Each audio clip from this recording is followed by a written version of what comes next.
Hello, everybody. It's me, the Comic Book Frog. Yes, I am here to talk about the newest episode of, well, you guessed it right, Kung Fu. Uh, this has been a kind of interesting episode for the being the second season. This is episode number, I believe, number six. Don't quote me on that.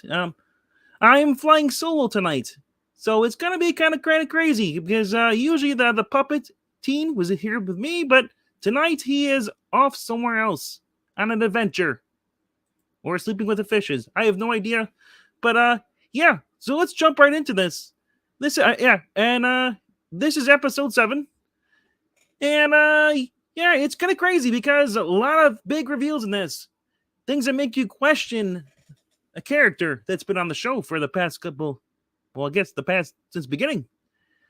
And it starts off with basically with Henry, who'd been kidnapped by none other than his father. Turns out they are guardians that were working to protect or guard the sacred music, that way nobody could ring the bell of destruction. Yes, because,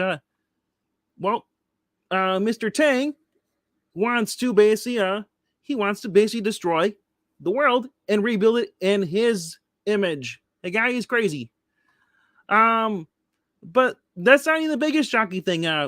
We see that Mia, since the last episode, she grabbed the red ruby or rocker. She's been kind of drawn to it. She hears voices in her head and calling her to, when she's in the library, to the basically locked up ruby that Nicky had stolen, and she touched it, she collapsed.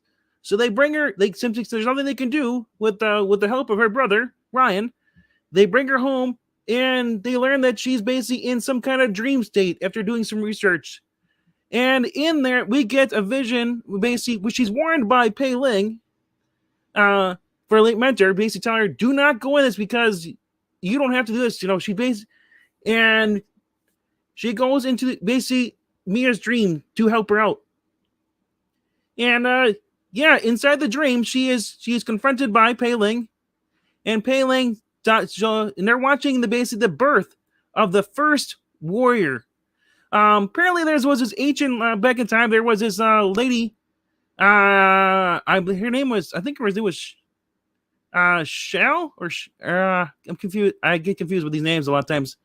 And I'm sorry, it was not his name was not Tang. It's Russell Tan is the bad guy in this. But let's see. Trying to remember what her name is in this. I watched this yesterday. Don't you hate that when you watch something and you forget? But anyway, yes. The woman who basically was an alchemist back in the day, she was experimenting, and we see her giving this pregnant woman who's about to give birth this liquid form of basically the red ruby mixed in with some tea. And as we're told though that actually no, her name is Zhao. That's what her name is. Yes, that's what I can remember. Zhao, not Shaw. I'm thinking of the name. And so basically, she's giving birth. We find out that basically that's how they created the line of the warriors and the guardians. And we see an basically cool little dreamscape. We see like the rose petals and all stuff, and the cherry trees and all stuff falling, as you can see in the photo below or in front of you. Yeah, so basically we find out that Pei Ling in the dream state is not Pei Ling. Pei Ling is actually Zhao using her form. So we also start the question: has Nicky been seeing Pei Ling in the prior episode since the early season 1, since her death, or is she? Because we find out because as Zhao says, she's immortal. She lives through in the dreams of all warriors and guardians. And we also learn that guardians and warriors are not allowed to procreate because the last one that happened many years ago, she went crazy and almost killed everyone. She's unstable. So she's basically and because Nicky will not give up on Mia, she defies Zhao's basic control over her because she says, you know what, if you exist in me, then you are me, and I have control over this dream realm. And she shows it. We get some kind of really kind of cool flying, crouching tiger, hidden dragon moves through the air. Pretty sick. I love this. I love the martial art in this show. It's probably one of the best parts of the show, other than the storytelling. Can't talk about that enough. Well, meanwhile, while this is going on, Althea is trying to start up her corporation, her app. She's gone to many people around, and they all reject her.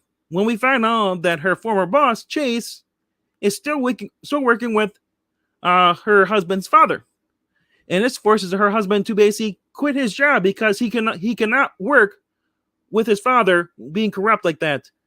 And so they have a little touching moment at the end of this episode. We also have trying to think with the other one. Oh, Henry and his father. So it turns out his father is a guardian, and they work together to find actually rob this place, this criminal bar, underground bar, where their stolen painting is.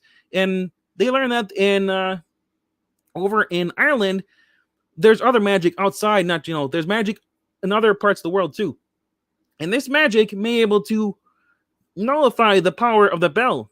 So they pull a little con job and steal the painting. And so it's nice to see them actually bonding together, because he reveals the reason he didn't raise Henry, because he didn't have a choice in this. His father himself made Henry's father basically a part of this life, whether he wanted to or not. So that's why he basically abandoned Henry. Still, it's kind of a dick move, but I understand now, because a loving father, despite this, he didn't want Henry to have to choose this life. He wanted them to have a choice to be outside of it, but still Henry got wrapped up with it because he's dating Nicky. So at the end, Mia's saved, and we see. Sorry, 1 second. We see that Nicky is standing there, as they have a funeral or a wake for Mia's mother, and in normal tradition they have over there, and behind Nicky we see Zhao instead of Pei Ling, and she's saying, "You can't stop what's coming forward." So basically, she has a supernatural force that's haunting her, that's basically taunting her and telling her, "You're never gonna win." So I'm excited to see what's gonna happen in the next episode. A lot of fighting in this episode. I'm looking forward to see what happens towards the end of this season, because this show is getting crazier and better as each episode goes on. That being said, if you have not seen this show, you need to go watch it. What can I say? Everyone on the show is great. They're all believable as actors and actresses. And if you're not watching this, I don't know why you're not. And that's it. That's the wrap up for episode 7. I hope you guys enjoyed this, and I'll see you guys soon. Bye!